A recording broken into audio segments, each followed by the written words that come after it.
Today we'll be discussing medieval Arab archery, why it was important, the different techniques that were used. Let's get straight into it, and welcome to the Golden Middle Age.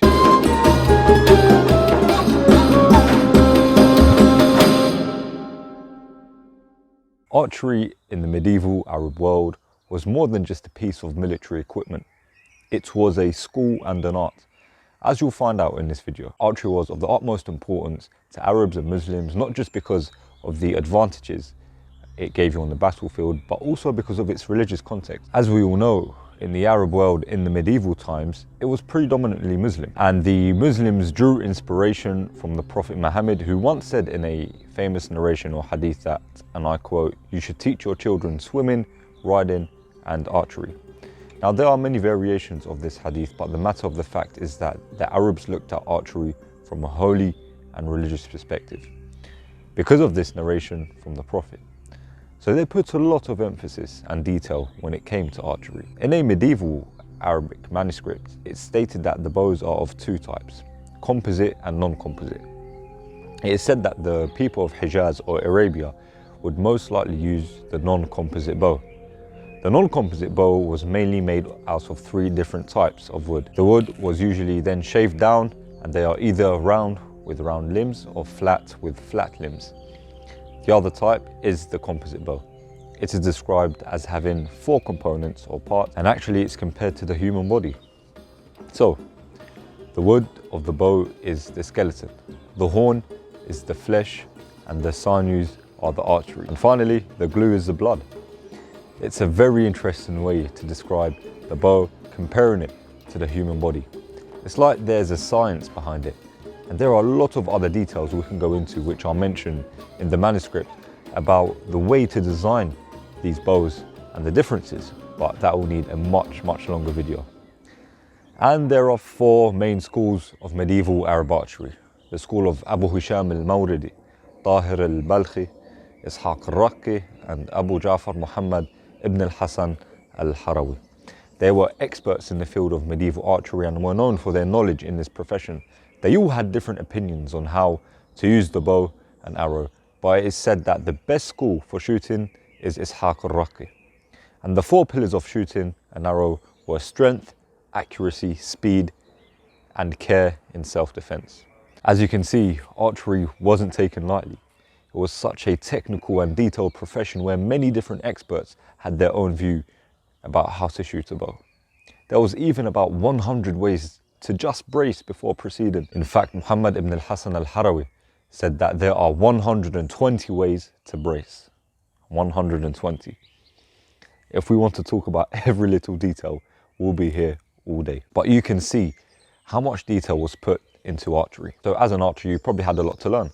But training with a bow was something individual. You could really practice as much as you can alone, and it was a personal choice if you wanted to be an archer in the medieval Arab and Islamic world. And I assume this was a popular career due to its religious significance. Training was usually shooting at stuffed animals that were in a carriage rolling down a hill or pulled by a horseman. It required skill that needed your hand more than accuracy. How skilled you were with your hand movements reflected your archery rather than your accuracy. In fact, archers were required to hit a meter-wide target from 75 meters. If it was close range, it would be a 6.5 meter target. In fact, a professional 13th century archer would be expected to shoot 5 arrows in 2.5 seconds. To do that, you needed to hold an arrow with the bow in your left hand while shooting the other one. This shows you need to be very skilled and backs up the fact that hand movements were more important than accuracy in medieval Arab archery. Because if you think about it, to actually have a bow, including an arrow in one hand, while simultaneously shooting with the other one, is a pretty difficult task, especially if you had to do it in a short amount of time on the battlefield. So let's try and shoot 5 arrows, actually 4 arrows. I only have 4, I lost one practicing. So let's try and shoot 4 arrows in 2.5 seconds. I know for a fact I still won't be able to do that. Okay, so we're going to try and shoot 4 arrows in 2.5 seconds. We have the first one ready. 3, 2, 1.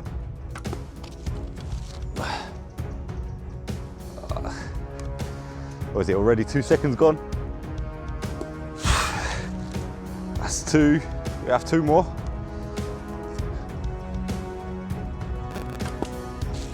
3. We hit the bullseye on that.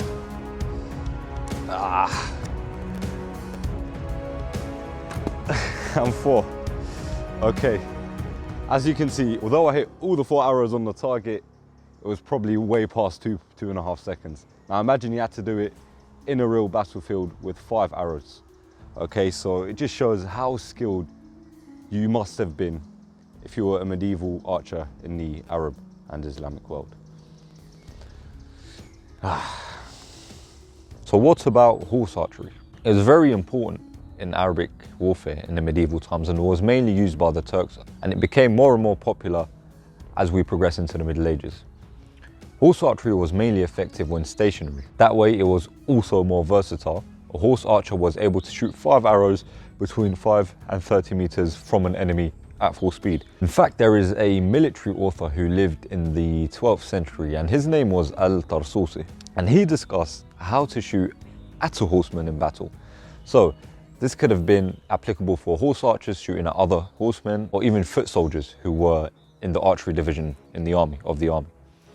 He says that when shooting at an armored horseman, you should aim for the horse, as it's unlikely that your arrow would pierce their body armor. And that's quite interesting because it goes to show how effective body armor was in the medieval Arab and Islamic world, and that it actually fulfilled its purpose. If the horse is standing still, he said you should shoot at the saddle bow if the horse rider has his back towards you. So if you manage to get in a position when you're behind him, you should aim for the spot between the shoulders right here.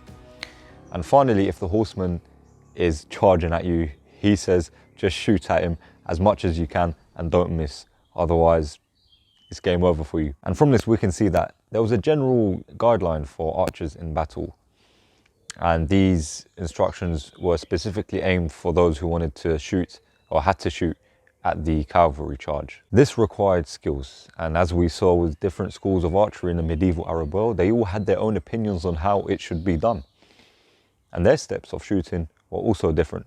But I guess we can sum it up in around 7 steps.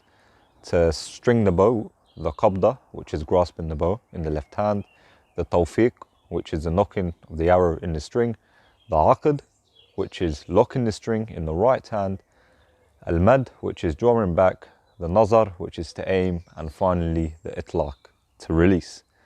They can be the steps which we can summarize from the different schools.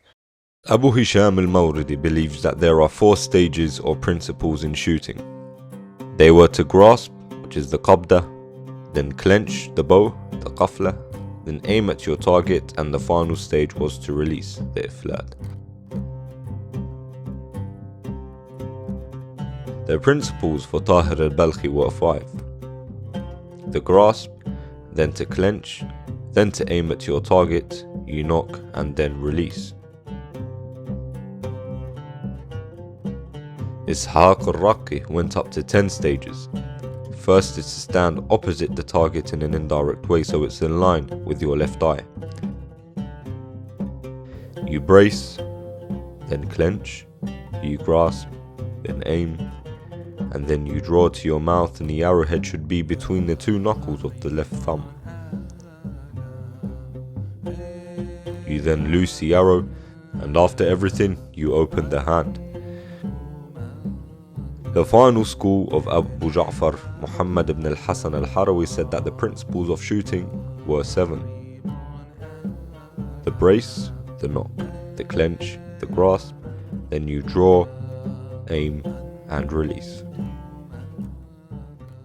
However, what about the ways to release the arrows? And what about how to aim? There are 3 methods in medieval Arab archery for releasing and 3 for aiming. The first is the snatch, whereby you draw and release in one movement. The second is the held. You draw slowly, pause, and then release. The final is the twisted technique. You start with a partial draw, pause, draw again, and release. The first school of aiming looks at the target from outside the bow. You align the arrowhead with the target, then use both eyes from the outside of the bow to focus on the target. You aim with the left eye, and when the arrow disappears, you release. The second way is from inside the bow. You focus on the target with both eyes, and when the arrowhead reaches the thumb, you release.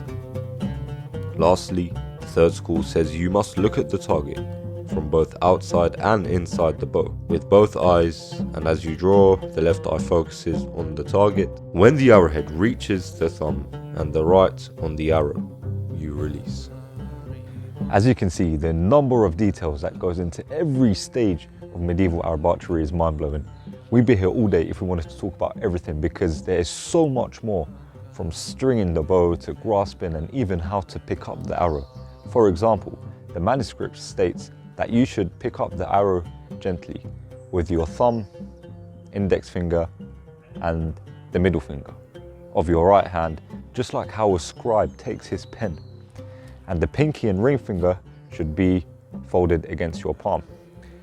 Or you can pick it up using 5 fingers like a spear, or you can use the index and middle finger like a bird picking up a straw with its beak. These different types of methods also came from the 4 main schools we discussed earlier. It was an art that you needed to master and respect, and you had to focus on every little detail to get it right. It really does make you respect and admire the art of medieval Arab archery, and makes you wonder how skilled and disciplined the archers were in the Middle Ages.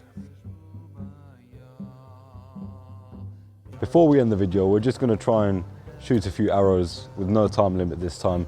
It's just to see how well we do with hitting the target. We're just going to aim for the yellow with all our 4 arrows. Let's see how this goes. I'm standing a bit further away this time. Right, number 1. Okay, that was way off. Let's see the second one. Okay. Let's see if we can hit the yellow with our last 2 arrows.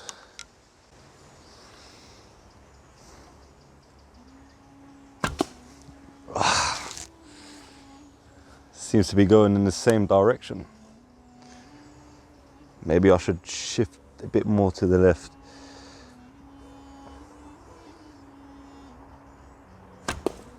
Okay. Well, you know, we actually done better when there was a time limit. We actually hit the yellow circle twice. This time round, there was no time limit, and we still didn't hit the circle. And I think this is quite interesting, because in medieval Arab archery, as we mentioned earlier in the video, it wasn't about really just standing there and trying to aim at the target with precision. What really mattered was how good you were with your hand movements. And I guess aiming just came with instinct as you progressed with time. And I guess in a real life medieval battlefield, you didn't really have much time to aim, so it was really just based on your instinct, and what really mattered was the speed of your hands, how quickly you could draw the next arrow, knock it, pull, and then release. But other than that, I thought this was very, very interesting. I hope you enjoyed it. If you did, do make sure you give us a thumbs up and subscribe to the channel, and we will see you again very, very soon.